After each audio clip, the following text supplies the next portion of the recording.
بسم الله الرحمن الرحيم. عن انس رضي الله تعالى عنه قال قال رسول الله صلى الله تعالى عليه وسلم في الحديث: ان عثمان في حاجة الله وحاجة رسوله فضرب بإحدى يديه على الأخرى.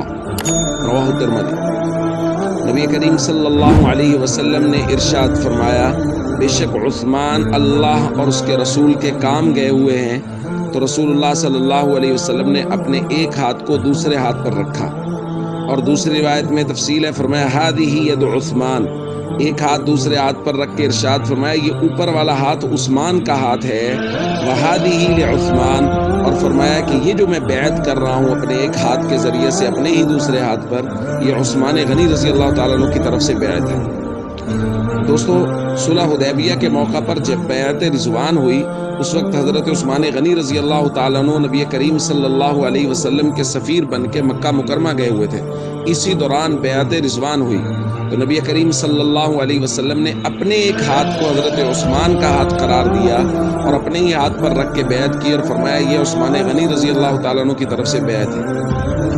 تو دوستو، میں سمجھتا ہوں یہ بہت بڑی فضیلت ہے، اور صحابہ بھی اس کو بہت بڑی فضیلت گردانتے تھے کہ حضور علیہ الصلوۃ والسلام نے اپنے ہاتھ کو حضرت عثمان غنی رضی اللہ تعالیٰ عنہ کا ہاتھ قرار دیا۔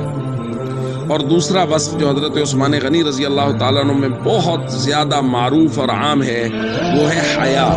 حضور علیہ الصلوۃ والسلام نے ایک روایت میں ارشاد فرمایا، الا استحیی من رجل تستحیی منہ الملائکہ، کیا میں ایسے شخص سے حیا نہ کروں جس سے آسمان کے فرشتے بھی حیا کرتے ہیں؟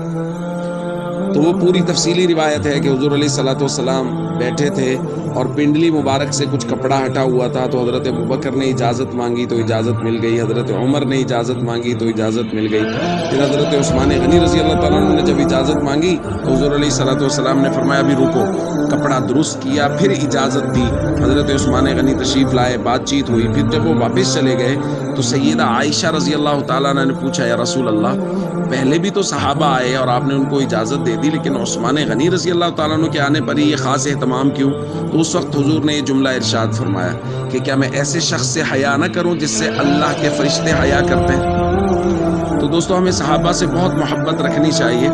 اور بنیادی بات یہ ہے کہ صحابہ کے اوصاف اپنانے کی کوشش کرنی چاہیے۔ حیا،